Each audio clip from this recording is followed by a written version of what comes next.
ಚಿಂದಿ ಉಡಾಯಿಸೋ ಖಾರ ಬಣ್ಣ ರುಚಿಯನ್ನು ನೀಡುತ್ತದೆ. ಆಚಿ ಮೆಣಸಿನ ಪುಡಿ ಚಿಂದಿ ಉಡಾಯಿಸೋ ಖಾರ ಬಣ್ಣ ರುಚಿ. ಚಿನ್ನಸ್ವಾಮಿ ಸ್ಟೇಡಿಯಂ ಬಳಿ ಕಾಲ್ತುಳಿತ ಪ್ರಕರಣಕ್ಕೆ ಸಂಬಂಧಪಟ್ಟಂತೆ ಘಟನೆಯಲ್ಲಿ ಡಿಸಿಪಿ ಸೈದುಲ್ಲಾ ಅಡಾವತ್ಗೂ ಕೂಡ ಗಾಯ ಆಗಿದೆ. ಸೈದುಲು ಅಡಾವತ್ಗೂ ಕೂಡ ಗಾಯ ಆಗಿದೆ. ಯಾಕಂತ ಹೇಳಿದ್ರೆ ಅನೇಕ ಜನ ಪೊಲೀಸರು ಅಲ್ಲಿ ಬೀಡುಬಿಟ್ಟಿದ್ರು. ಅನೇಕ ಜನ ಪೊಲೀಸರನ್ನು ನಿಯೋಜನೆ ಮಾಡಲಾಗಿತ್ತು. ಪೊಲೀಸರು ಕೂಡ ಮನುಷ್ಯರೇ. ಪೊಲೀಸರ ಬಳಿ ಕೆಲವಷ್ಟು ಲಾಠಿ ಇರುತ್ತೆ, ಕೆಲವಷ್ಟು ರಕ್ಷಣಾ ಸಲಕರಣೆಗಳಿರುತ್ತೆ. ನಮ್ಮ ಮಾತ್ರಕ್ಕೆ ಎಲ್ಲವೂ ಕೂಡ ನಮ್ಮಂತೆಯೇ ಅವರು ಕೂಡ ಮನುಷ್ಯರೇ. ಹೀಗಾಗಿ ಡಿಸಿಪಿ ಸೈದುಲು ಅಡಾವತ್ಗೂ ಕೂಡ ಇಲ್ಲಿ ಗಾಯ ಆಗಿದೆ. ಉತ್ತರ ವಿಭಾಗದ ಡಿಸಿಪಿ ಸೈದುಲು ಅಡಾವತ್ ಖಾಸಗಿ ಆಸ್ಪತ್ರೆಯಲ್ಲಿ ಚಿಕಿತ್ಸೆ ಪಡೀತಾ ಇದ್ದಾರೆ. ಅವರು ಸ್ಟೇಡಿಯಂನ ಗೇಟ್ ನಂಬರ್ 19 ಬಳಿ ಒಮ್ಮೆಲೆ ಜನ ನುಗ್ಗಿದ್ದಾರೆ. ಈ ವೇಳೆ ಅಲ್ಲಿ ಯಾವುದೇ ರೀತಿಯ ಪೊಲೀಸ್ ಸಿಬ್ಬಂದಿ ಇರಲಿಲ್ಲ.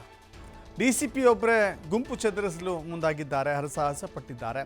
ಲಾಠಿ ಹಿಡಿದುಕೊಂಡು ಗುಂಪು ಚದುರಿಸಲು ಮುಂದಾಗಿದ್ದರು. ಈ ವೇಳೆ ಗಾಯಗೊಂಡಿದ್ದಾರೆ, ಆಸ್ಪತ್ರೆಗೆ ದಾಖಲಾಗಿದ್ದಾರೆ. ನೋಡಿ, ನಾವು ಪೊಲೀಸರನ್ನೇ ದೂರ್ತಾ ಇದ್ದೇವೆ. ಇಲ್ಲಿವರೆಗೂ ಕೂಡ ಪೊಲೀಸರನ್ನು ಹೆಚ್ಚಿನ ಸಂಖ್ಯೆಯಲ್ಲಿ ನಿಯೋಜನೆ ಮಾಡಬೇಕಾಗಿತ್ತು, ಪೊಲೀಸರು ಕಟ್ಟೆಚ್ಚರ ವಹಿಸಬೇಕಾಗಿತ್ತು, ಪೊಲೀಸರನ್ನು ರಕ್ಷಣೆ ಮುನ್ನೆಚ್ಚರಿಕಾ ಕ್ರಮವಾಗಿ ರಕ್ಷಣಾತ್ಮಕವಾಗಿ ಎಲ್ಲೆಲ್ಲಿ ಹಾಕಬಹುದಾಗಿತ್ತು, ನಿಯೋಜನೆ ಹಾಕಬಹುದಾಗಿತ್ತು ಅಂತ ಮಾತನಾಡ್ತಾ ಇದ್ದೀವಿ. ನಿನ್ನೆ ನಾವು ಗಮನಿಸಿದ್ದೇವೆ, ಒಬ್ಬ ಯುವಕ, ಒಬ್ಬ ಚಿಕ್ಕ ಬಾಲಕ ಅಂತ ಕಾಣಿಸುತ್ತೆ, ಬಾಲಕ ಗಾಯಗೊಂಡಿದ್ದಂಥ ಸಂದರ್ಭದಲ್ಲಿ ತನ್ನ ಪ್ರಾಣದ ಪರಿವೇ ಇಲ್ಲದಂತೆ ಒಬ್ಬ ಪೊಲೀಸ್ ಸಿಬ್ಬಂದಿ ಆತನನ್ನು ಹಿಡಿದುಕೊಂಡು ಹೀಗೇ ಸಾಕ್ತಾ ಇದ್ದ, ಓಡೋಡಿ ಹೋಗ್ತಾ ಇದ್ದ. ತನ್ನ ಸ್ವಂತ ಮಗನಿಗೋ ತನ್ನ ಸ್ವಂತ ತಮ್ಮನಿಗೆ ಗಾಯವಾದಾಗ ಹೇಗೆ ರಕ್ಷಣೆ ಮಾಡಲಿಕ್ಕೆ ಸಾಧ್ಯವಿದೆಯೋ ಅಷ್ಟನ್ನೂ ಕೂಡ ಆತ ಮಾಡಿದ್ದ. ಒಬ್ಬ ಸಿಬ್ಬಂದಿಯ ಕರ್ತವ್ಯದ ಪ್ರಜ್ಞೆ ಕೇವಲ ಆತ ಕಾಟಾಚಾರಕ್ಕೆ ಮಾಡಿದರೆ ಈ ರೀತಿ ಮಾಡಲಿಕ್ಕೆ ಸಾಧ್ಯವೇ ಇಲ್ಲ. ಈಗ ನೋಡಿದ್ರೆ ಡಿ ಸಿ ಪಿಗೂ ಕೂಡ ಗಾಯವಾಗಿದೆ ಅನ್ನೋದನ್ನು ನಾವು ಗಮನಿಸ್ತಾ ಇದ್ದೀವಿ. ಡಿ ಸಿ ಪಿಯವರು ಖಾಸಗಿ ಆಸ್ಪತ್ರೆಯಲ್ಲಿ ಚಿಕಿತ್ಸೆಯನ್ನು ಪಡೆದುಕೊಳ್ತಾ ಇದ್ದಾರೆ. ಕೈಗೆ ಕ್ಯಾನುಲಾ ಎಲ್ಲ ಹಾಕಿದ್ದಾರೆ, ಅವರಿಗೆ ಚಿಕಿತ್ಸೆ ಮುಂದುವರಿತಾ ಇದೆ. ನಮ್ಮ ರಕ್ಷಣೆ ಎಷ್ಟು ಮುಖ್ಯನೋ, ನಮ್ಮ ರಕ್ಷಣೆ ನಾವು ಮಾಡಿಕೊಳ್ಳಬೇಕು. ನಮ್ಮಿಂದ ಆಗದೆ ಹೋದಾಗ, ನಮ್ಮನ್ನು ನಾವು ರಕ್ಷಣೆ ಮಾಡಿಕೊಳ್ಳದೆ ಹೋದಾಗ ಆಪ್ತ ರಕ್ಷಕರಂತೆ ಬರುವವರು ಆರಕ್ಷಕರು. ಹೀಗಾಗಿ ಆರಕ್ಷಕರು ಎಲ್ಲ ಕಡೆಗಳಲ್ಲೂ ಕೂಡ ನಿಯೋಜನೆ ಮಾಡಲಾಗಿತ್ತು.